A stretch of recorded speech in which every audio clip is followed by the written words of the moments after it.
하나님 말씀 여호수아서 5장 13절로 15절 교독하시고 마지막 15절 함께 읽도록 하겠습니다. 여호수아가 여리고에 가까이 이르렀을 때에 눈을 들어 본즉 한 사람이 칼을 빼어 손에 들고 마주 서 있는지라. 여호수아가 나아가서 그에게 묻되 너는 우리를 위하느냐 우리의 적들을 위하느냐 하니 그가 이르되 아니라 나는 여호와의 군대 대장으로 지금 왔느니라 하는지라. 여호수아가 얼굴을 땅에 대고 엎드려 절하고 그에게 이르되 내 주여 종에게 무슨 말씀을 하려 하시나이까. 여호와의 군대 대장이 여호수아에게 이르되 네 발에서 신을 벗으라. 네가 선 곳은 거룩하니라 하니 여호수아가 그대로 행하니라. 아멘. 영적인 감각을 키운다라는 제목으로 경각심의 말씀 함께 나누도록 하겠습니다. 경각심, 사태의 심각성을 깨닫고 경계하며 조심하는 마음입니다. 계속 말씀을 드리지만 사태가 심각하다라는 사실을 먼저는 깨달아야 됩니다. 평온한 것처럼 보인다 할지라도 영적인 전투는 계속되고 있는 것이죠. 하나님의 진리와 마귀의 거짓입니다. 마귀가 거짓으로 하나님께서 우리에게 허락하신 예비하신 그 모든 좋은 것들을 다 빼앗아가고 그리고 누리지 못하게 하고 있는 것입니다. 십자가로 완성하신 평강까지도 빼앗아가고 염려와 두려움에 사로잡혀 살도록 끊임없이 죄의 종노릇하고 그리고 마침내 영원한 지옥으로 끌고 가는 것 우리가 알고 있습니다. 그런데 우리가 이 사태의 심각성을 깨닫지 못하기 때문에 여전히 마귀의 거짓에 놀아나고 하나님께서 우리에게 모든 좋은 것들을 진리 안에서 예수님께서 그를 따르는 유대인들을 사랑스러워 하시면서 말씀하십니다. 진리 안에 봐라. 진리를 알지니 너희가 자유하게 되리라. 이렇게 말씀을 하시죠. 우리가 말씀 안에서만 진리 안에서만 행하게 되어지면 모든 자유를 누리게 됩니다. 사단이 어떻게 공격하든지 간에 이길 수 있는 것이죠. 그러나 우리가 이 영적인 싸움, 사태의 심각성을 깨닫지 못하고 그냥 이런 마음으로 살아가고 있기 때문에 괜찮다라는 그런 생각으로 살아가고 있기 때문에 하나님의 은혜를 누리지를 못하고 있습니다. 그래서 이제 어제부터 내일까지 3일 동안에는 영적인 감각을 키운다라는 실천사항을 기억하시고 무엇이 진리인지 한 번 더 자신의 감각을 키우려고 바른 선택을 하는지 다시 한 번 더 점검해야 될 것입니다. 어제도 말씀을 함께 나누었던 것처럼 예수님께서 예수님을 따르는 자들에게 비유로 말씀을 하셨죠. 그 이유는 예수님의 모든 말씀은 증거되어지지만은 모든 사람들이 다 깨닫는 것은 아니다. 이렇게 말씀을 하셨습니다. 말씀의 씨앗이 길가밭에 떨어지게 되어지면 전혀 싹도 틔워보지 못하는 것이죠. 돌짝밭도 열매를 맺지 못하고 그리고 가시밭도 열매를 맺지 못하고 말씀을 듣는 사람들입니다. 그 가운데에 오직 옥토밭만 좋은 밭만 열매를 맺을 수 있습니다. 내가 만약에 하나님의 말씀을 바로 받지 못한다라고 한다면 내 마음밭이 좋은 밭이 되지 못한다라고 한다면 내가 영적으로 깨어서 하나님의 말씀을 바로 분별하고 또 그 말씀을 하나님의 능력으로 순종하지 못한다라고 한다면 내 삶에 어떤 영적인 유익도 없다. 이렇게 분명히 말씀하시는 것이죠. 하나님께서 이스라엘 백성들에게 가나안 땅을 주신다라고 약속하셨습니다. 그 약속은 확고부동한 약속이죠. 아브라함 때부터 아브라함에게 말씀하셨지만은 하나님의 계획은 창세전부터 이미 세워져 있었던 것입니다. 하나님께서 이스라엘 백성들을 출애굽시키시고 그들을 훈련시키시고 그들을 이끄셔서 마침내 이제 가나안 땅에 들어가게 되는 것입니다. 새로운 지도자 여호수아가 세워졌고 이제 요단강도 건넜습니다. 하나님께서 요단강을 건너는 것으로 내가 너희 조상들에게 주었던 그 약속이 확실하게 이루어진 증거로 삼아라 라고 말씀하실 정도로 요단강은 굉장한 의미를 가지고 있습니다. 뿐만 아니라 길갈에서 할례도 행했습니다. 수치가 다 굴러갔다.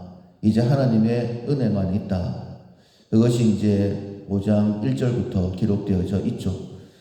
그러고 다시 이제 여리고를 향하여 전진해 나아갑니다.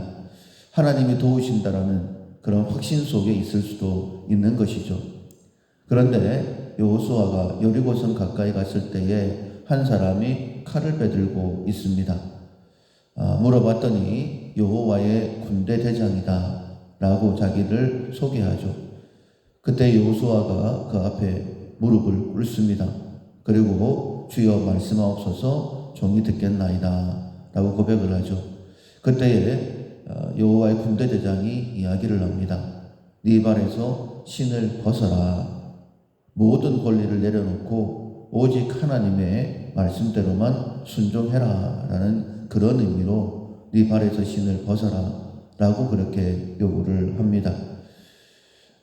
만약에 하나님의 말씀대로 순종하지 않는다라고 한다면, 정말 모든 권리를 내려놓지 않는다라고 한다면, 그렇게 하나님의 계획 속에 있는 가나안 땅이라 할지라도 하나님께서 함께 하신다라고 약속하셨다 할지라도 그 땅을 차지할 수 없는 것이죠.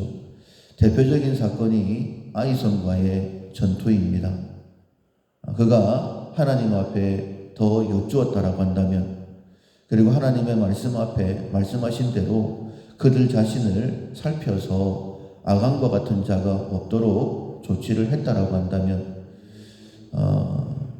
만약에 여호수아가 그의 발에서 신을 벗고 겸손하게 결정하지 않았다라고 한다면 그런 실패는 없었을 것입니다. 하나님께서는 우리를 돕기를 원하시죠. 언제나 진리로 우리를 인도하기를 원하십니다. 그래서 십자가로 구원을 이루셨고, 그리고 성령께서 진리의 영이신, 말씀의 영이신 성령께서 지금도 우리와 함께 하십니다. 그 진리의 영은 곧 하나님의 권능이시죠. 그래서 우리가 권능을 받아서 무엇이든지 우리에게 맡기신 사명들은 다 감당할 수 있습니다. 그러나 만약 우리가 영적인 감각을 잃어버리고 여호수아처럼 아이성 정도는 이런 생각을 했다가는 하나님께서 함께 하시지를 않는 것입니다. 철저한 실패를 하는 것이죠. 아이성을 무너뜨리러 갔다가 온 백성의 마음이 물녹듯 녹아버립니다. 하나님은 어제와 오늘과 내일이 동일하신 분이십니다. 만약 우리가 영적인 감각을 키우고 하나님의 말씀도, 하나님의 은혜가 모든 사람에게 임하지만 다 깨달아지는 것은 아닌 것처럼, 그처럼 하나님의 계획, 도우심이 약속되어 있지만은 아무리 여호수아라 할지라도 영적인 감각이 무뎌져서 아이성과의 전투 패배했던 것처럼 우리 역시 하나님의 뜻을 구하지 아니하면 그렇게 된다라는 사실을 반드시 기억해야 되는 것입니다. 영적인 감각은 우리가 주님 앞에 설 때까지 완전하게 가나안 땅을 차지하고 하나님 앞에 영광을 올려드릴 때까지 한시라도 늦추면 안 되는 것이죠. 왜냐하면 영적 전투이기 때문입니다.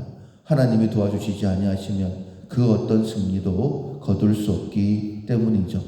계속해서 나의 삶이 하나님의 은혜 속에, 내가 하나님의 은혜의 통로가 되기 위해서 영적인 감각, 진리 안에 거하리라. 하나님께서 나에게 말씀하신 것이 맞는가? 이 길로 가면 하나님께서 나를 도우실 것인가? 항상 점검하시면서 바른 길을 걸어갈 수 있는 우리 모두가 될 수 있기를 주님의 이름으로 축원합니다. 아멘. 486장 이 세상에 근심될 일이 많고 486장 전해하시겠습니다. 이 세상에 근심될 일이 많고 참 평안을 몰랐구나. 내 주 예수 날 오라 부르시니 곧 평안히 쉬리로다.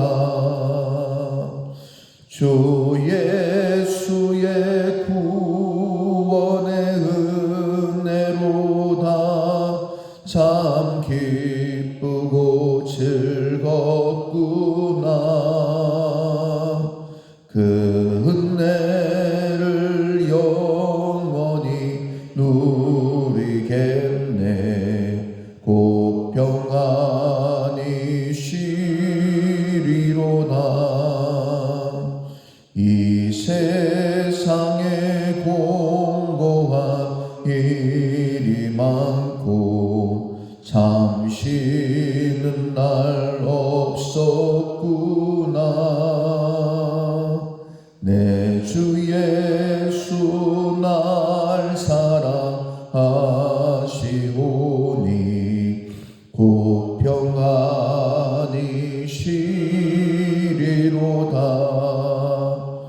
주 예수의 구원의 은혜로다.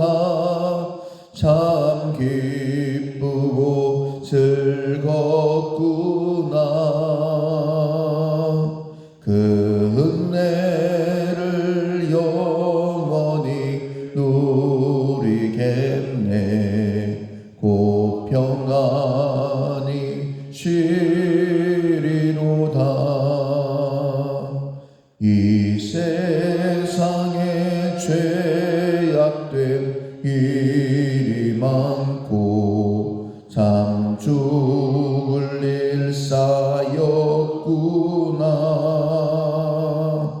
내 주 예수 날 건져 주시오니 곧 평안히 쉬리로다. 주 예수의 구원의 은혜로다. 참 기쁘고 즐겁구나. 그 은혜를 영원히 누리게